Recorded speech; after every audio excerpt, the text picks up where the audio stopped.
Hey everybody, sorry I couldn't be there today, but lucky you get to watch a video of me teaching what I would have done in class today on this wonderful Wednesday. Whoa, sorry. So anyways, let me kind of explain, like I would normally do if I was in class, what we're going to be doing. I'm not going to take too long in this video because that would be boring.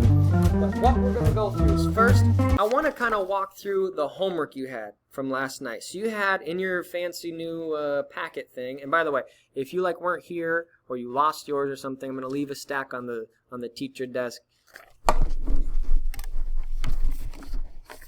over there, okay?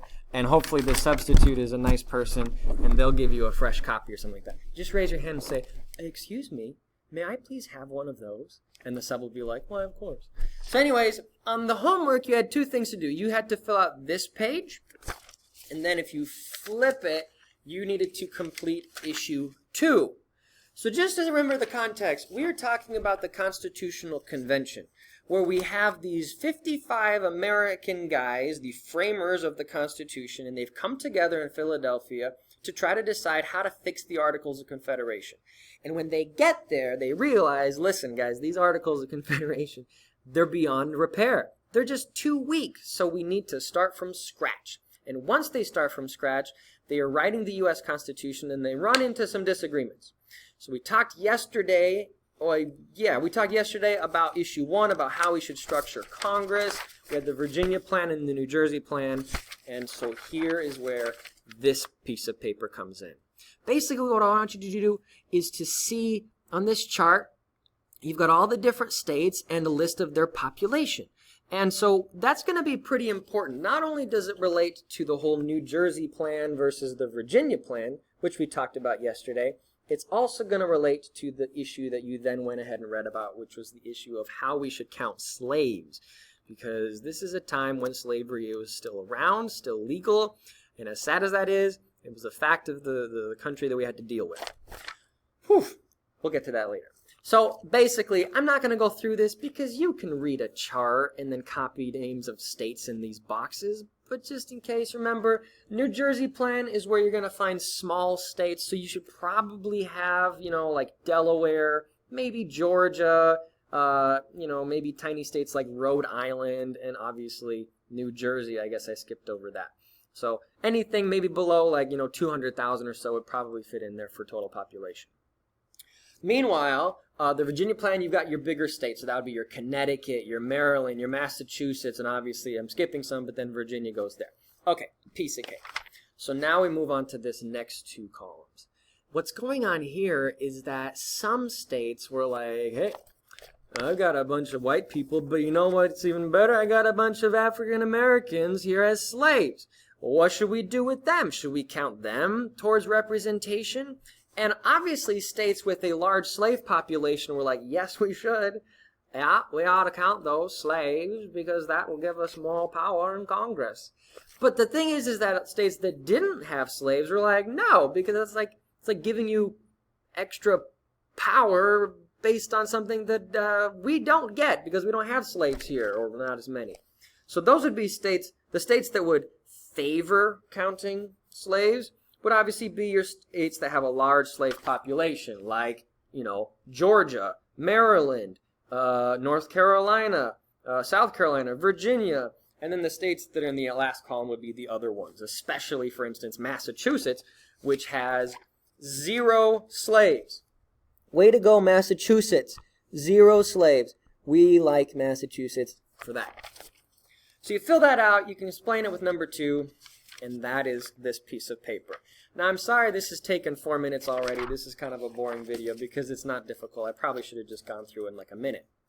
But now let's turn our attention to this piece of paper.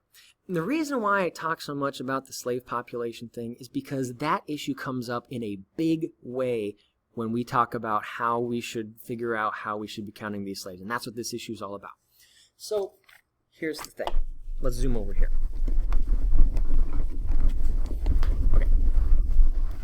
You've got these 2 groups. On the one side, group number 1 represents states, we'll call them the northern states, who say that slaves Well, here's where it gets complicated. They say two things. Number one, slaves should not be counted towards a state's representation in Congress, but they should count for calculating how much taxes a state needs to pay to the national government. So it's basically these northern people, they're like, yeah, I think the Southerners ought to pay more taxes but get less representation because of their slavery. And all the Southerners, they represent Group 2, and they have the complete opposite point of view. They say that slaves should count for representation, but not for taxation. So they're like, I don't think that sounds very fair at all. So we get this disagreement. Now, at this point, if I was in class, I would bust into song. You see, there's a song, I think it was made by the Backstreet Boys back in like 1998 or something like that. And the song goes something like this. It says, tell me why ain't nothing but a heartbreak or something. Tell me why ain't nothing but a mistake. Tell me why, yada, yada, yada. Google it later. And at this point, I would sing something about like, slaves should count for taxation. Tell me why, but not representation. Tell me why. I don't ever want to hear you say, I want it that way. Anyway, sorry for all of you who had to watch that. So, what's the resolution? Well, the resolution is a terrible idea that somebody came up with, but it's in the Constitution. Oops. It's called the 3/5 Compromise.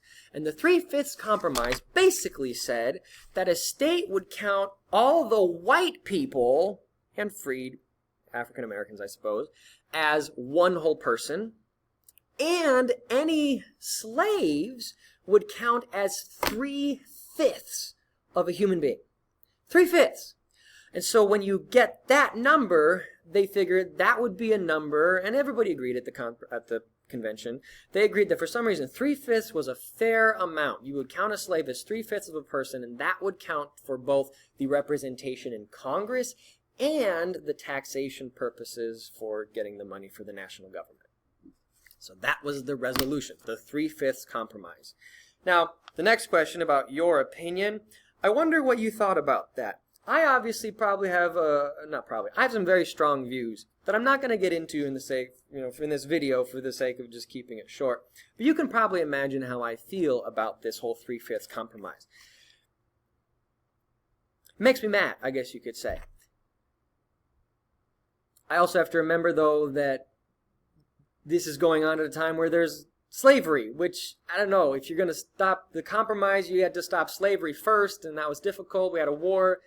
Whatever. The difficult part is that I don't like this compromise. I wish that the framers perhaps at this moment in history had perhaps decided to settle the issue of slavery and abolish it. Wouldn't it have been great if we had just abolished slavery in 1789? We would have never have had to have another 70 years of slavery in this country, a civil war. It would have been fantastic. So I'm a little disappointed that the framers didn't go ahead and get that done.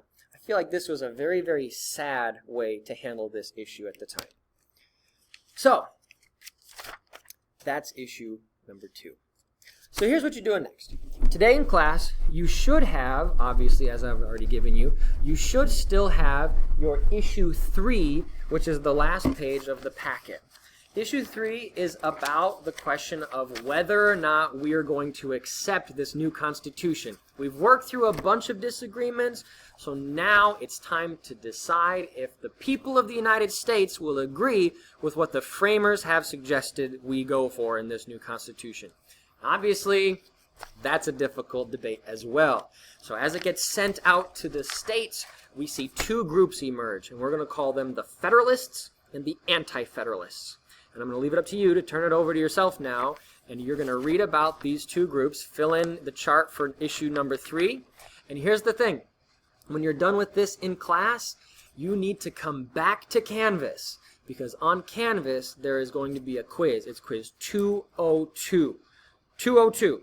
And you need to take that. Be careful. You know how it works. You can only take these things one time and read it very, very carefully. I think it's an easier quiz, but do your best on it. Okay? Thank you so much for watching, everybody. I hope this wasn't too awkward or too annoying. I do get annoying sometimes. I hope it wasn't too bad. And I will be back tomorrow. So if you have any questions, let me know what those questions are when I see you. Okay? Have a good one.